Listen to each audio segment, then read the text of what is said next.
Happy Saturday, everybody. Today, we have one of our most unintentionally terrifying episodes of all time. It is on Encephalitis Lethargica, and it originally came out in 2013. We did not ever intend for this to be a Halloween episode, but it originally came out in October, and we heard from a lot of listeners that it scared them more than anything else we have ever done. Enjoy! Welcome to Stuff You Missed in History Class from HowStuffWorks.com.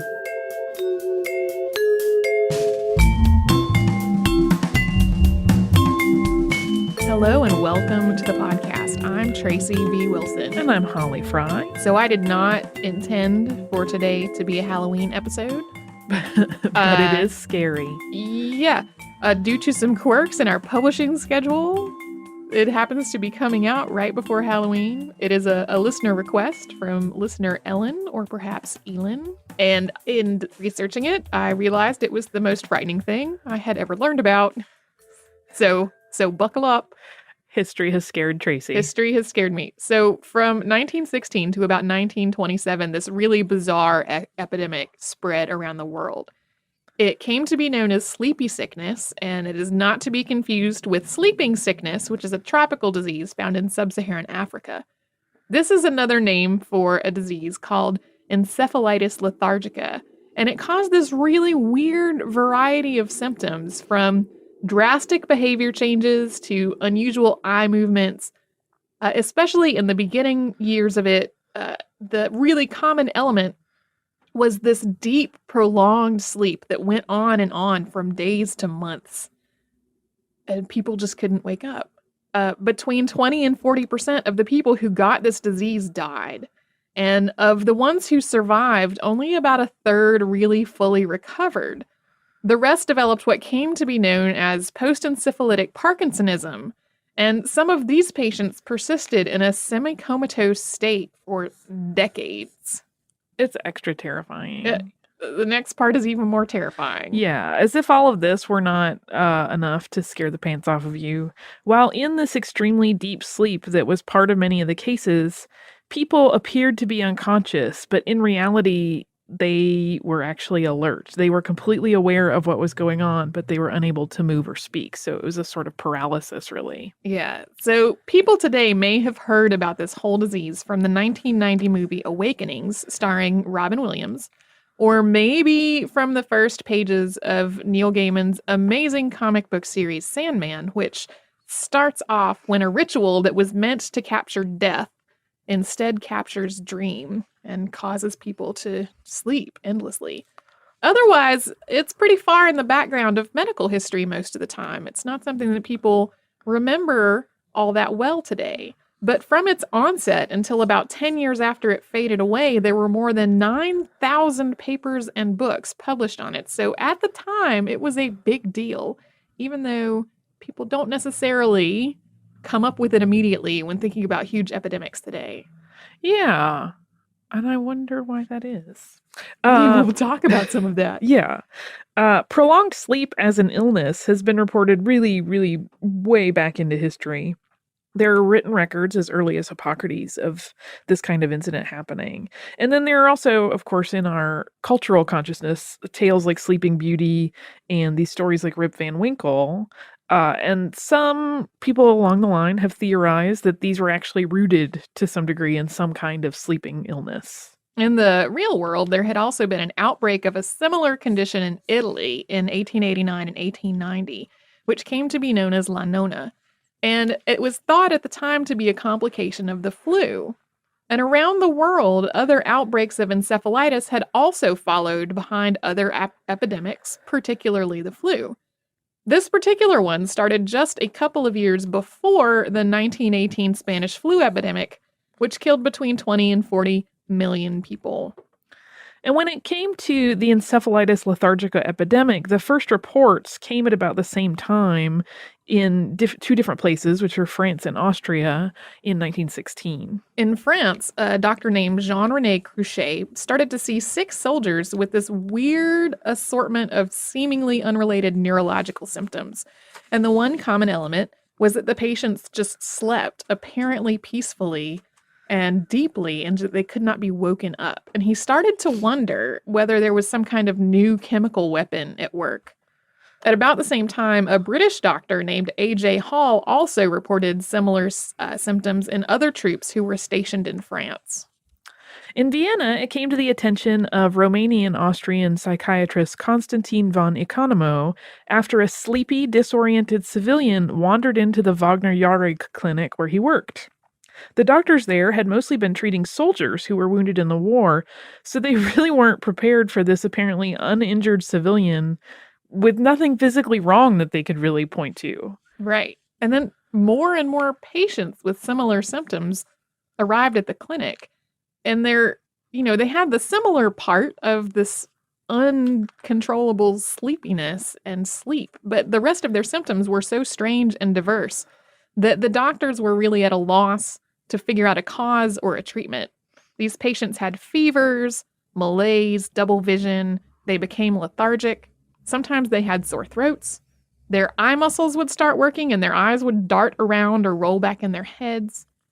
Some of them developed very strange eye and tongue movements and this variety of other neurological and psychiatric symptoms.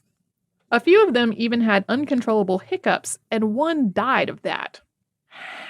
How does that work? Well, if you can't stop hiccuping, you can't really eat or sleep. And then it can cause all kinds of other... Interesting. Yeah. Once again, throughout all of this, the common element was this strange, deep sleep from which they could not be woken.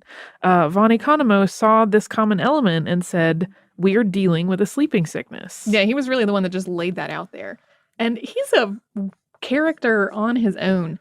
He was also a pilot who had been serving in the war, but he came back home to Vienna after his brother was killed, and he really wanted to be flying, but reluctantly transferred to doing medical work instead to try to keep himself more out of danger and spare his family from further grief. On top of all that, he was also a baron, having been born to a family of Greek aristocrats and then married the daughter of an Austrian prince. As the patients started to die from sleep, von Economo started an intense research effort to find a cause and a cure. He studied autopsies of patients who had died of the disease, and he found common areas of damage to their brains, specifically in the hypothalamus. And he suspected that the differences in how much people slept was related to just how their hypothalamus was damaged. He also found that brain tissue could transmit the disease to monkeys, so he concluded that they were looking at something that was contagious. He publicly announced his conclusion that they were dealing with a new disease, probably a virus, before the Psychiatric Society in Vienna on April 17th of 1917. Consequently, sometimes the disease has been referred to as von Economo's disease. His announcement was not at all well received. At the time, the prevailing view was that mental illnesses were all products of things like trauma and buried memories. Freud was really at the forefront of psychology at this point. So a lot of people just scoffed at the idea that there could be a virus or other disease process causing the kinds of behavior changes and psychological problems that some of the patients were exhibiting. The ongoing debate and this mystery of the whole thing kept much progress from being made in terms of treatment or prevention. But then the illness mostly disappeared from continental Europe. It really just fell off suddenly, and Spanish flu on the rise took its place, and it became a much more pressing priority. Not long after that, though, the disease appeared in London, and it followed much the same pattern as it had on the continent. There were, all these patients who were suddenly having this strange collection of symptoms and sleeping constantly. The government in Britain quickly made it a reportable disease. The Ministry of Health had to be notified of all new cases. And its appearance and spread in London was much like it had been in France and Austria. Strange symptoms and unending sleep, baffling the doctors. But in England, the symptoms became even more alarming, with patients who could never sleep, or who couldn't stop laughing, or had other strange physical or emotional presentations. It also seemed like fewer and fewer people were truly recovering. In Austria and France, there had been people that had gotten better, but as it spread around England, a lot of people were becoming comatose or developing, as we mentioned at the beginning, what later came to be known as post-encephalitic Parkinsonism, or PEP. Sometimes the onset of Parkinsonism happened years after people recovered, after they had apparently been healthy all that time. During the epidemic, the average age for the onset of Parkinson's dropped to 36 years old. Today, while there are people who have early onset, the average age for people to start exhibiting Parkinson's is 60. So this was really a significant and strange happening. Following the epidemic, 2/3 of Parkinson's patients had previously had encephalitis. So it clearly was causing it. Right. This disease was causing a drastic shift in who developed Parkinson's and when. And we're going to pause before we start talking about how then the rest of the world gets to be terrified.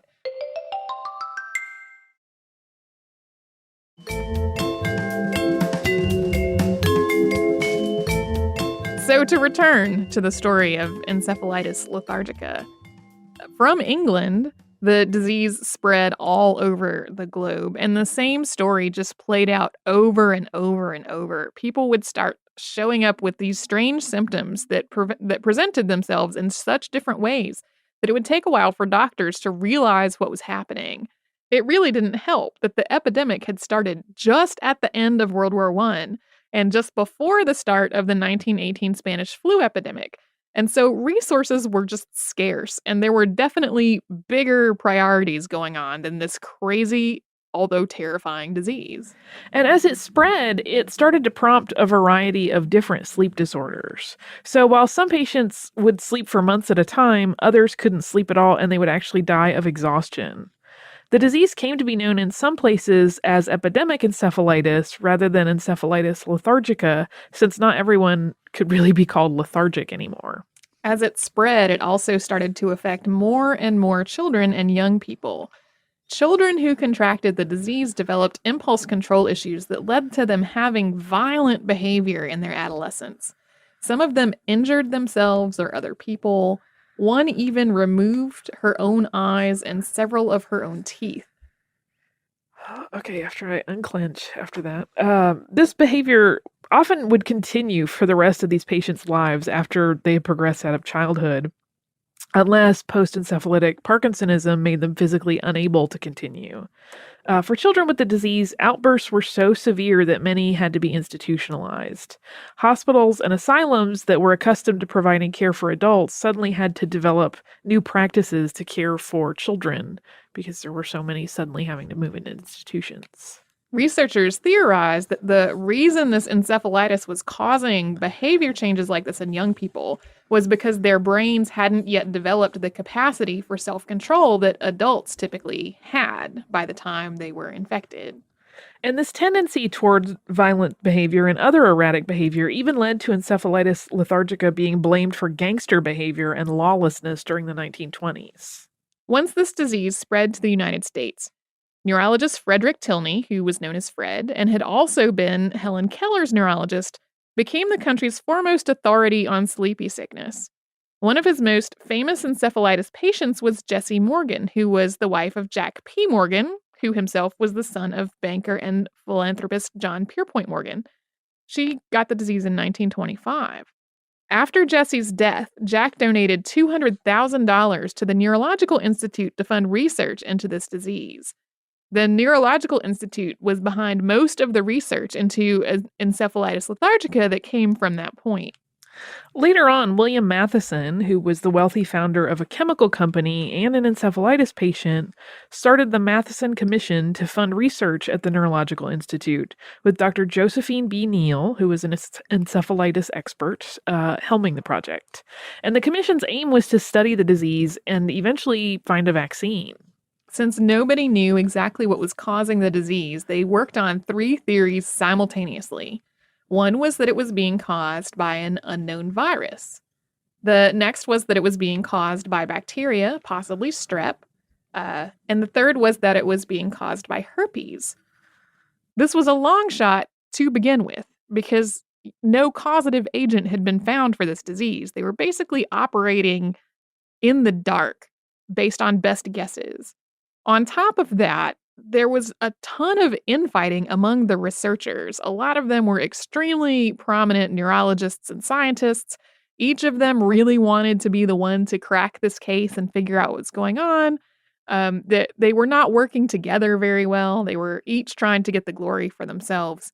And then there was another huge setback when Matheson himself died in 1930.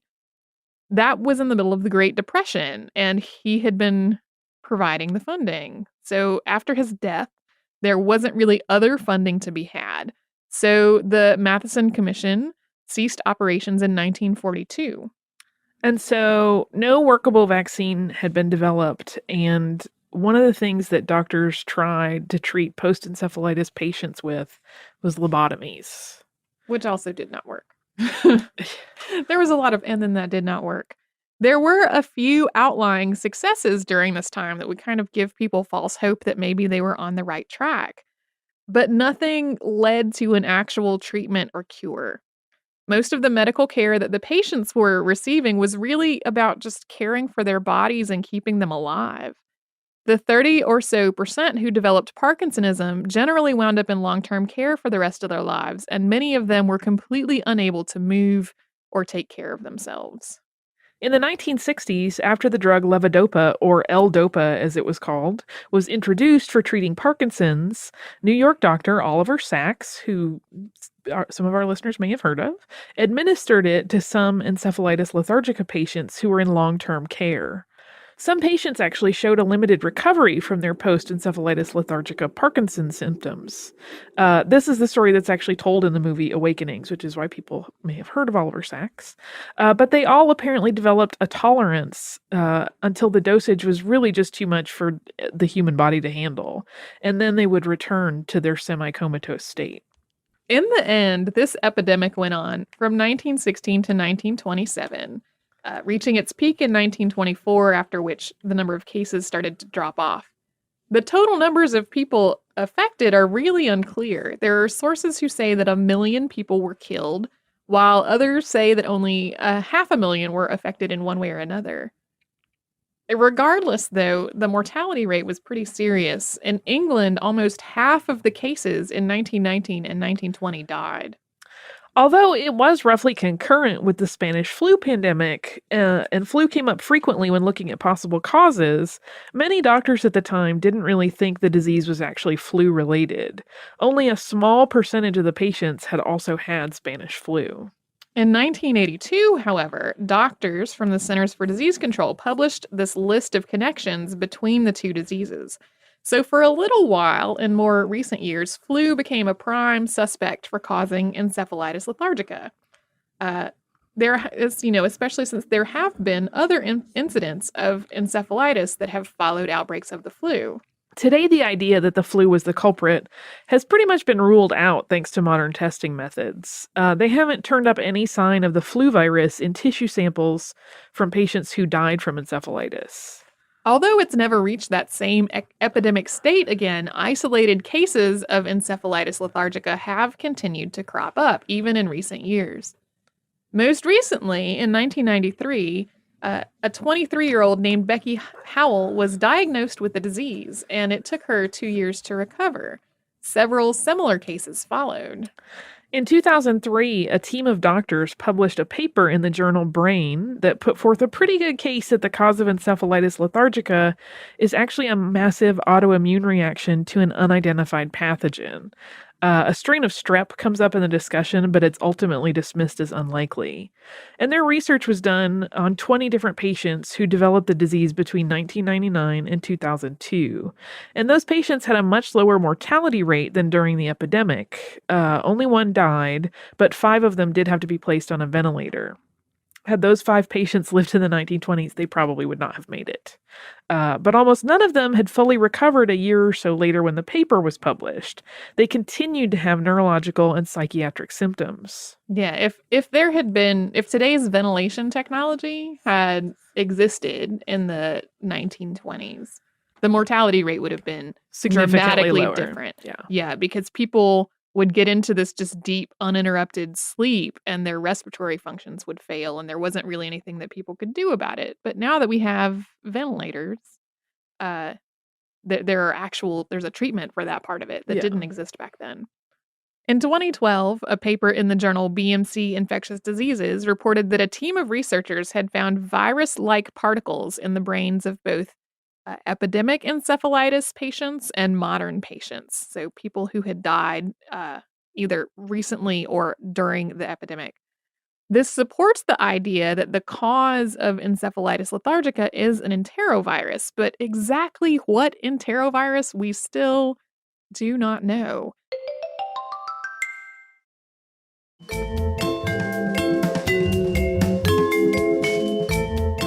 So encephalitis lethargica has a legacy today, even though a lot of people have not really heard of it.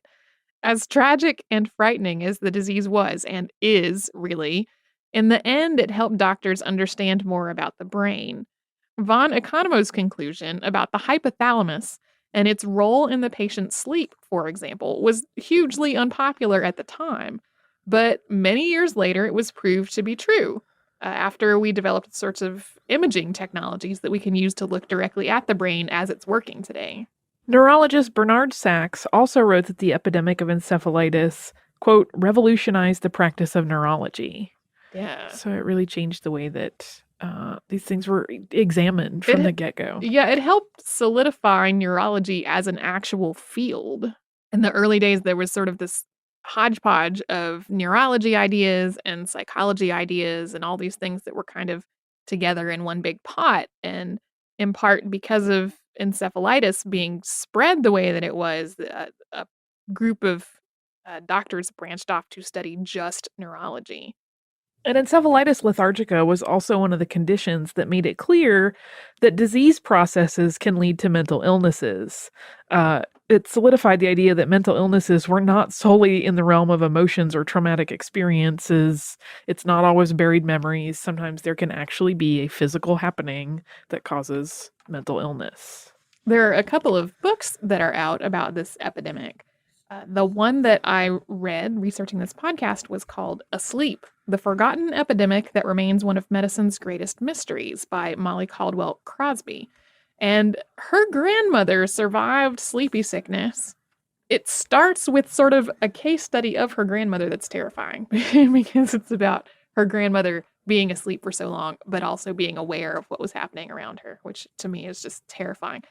The one caveat about this book is that it was written before the very most recent research about what might have caused this particular epidemic, which is going to be the case with just about every book now, since the latest research is just from it's very new. Yeah, last year as we were recording.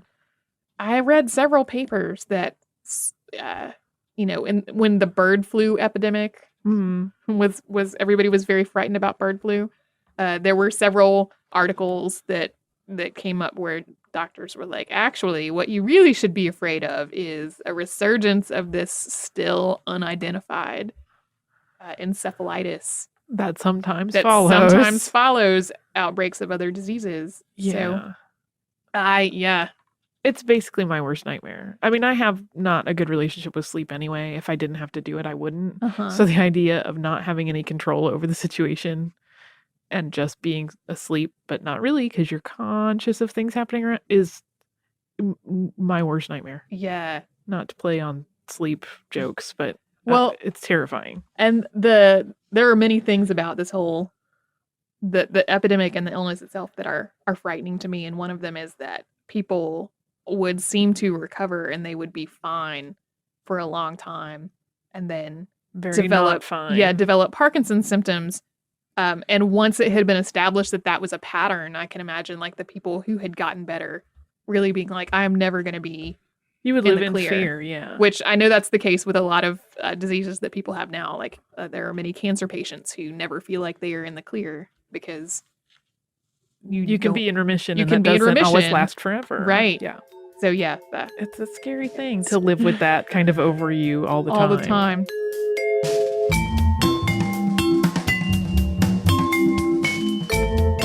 Thank you so much for joining us on this Saturday. If you have heard an email address or a Facebook URL or something similar over the course of today's episode, since it is from the archive, that might be out of date now. You can email us at historypodcast@howstuffworks.com, and you can find us all over social media at Missed in History. And you can subscribe to our show on Apple Podcasts, Google Podcasts, the iHeartRadio app, and wherever else you listen to podcasts. For more on this and thousands of other topics, visit howstuffworks.com.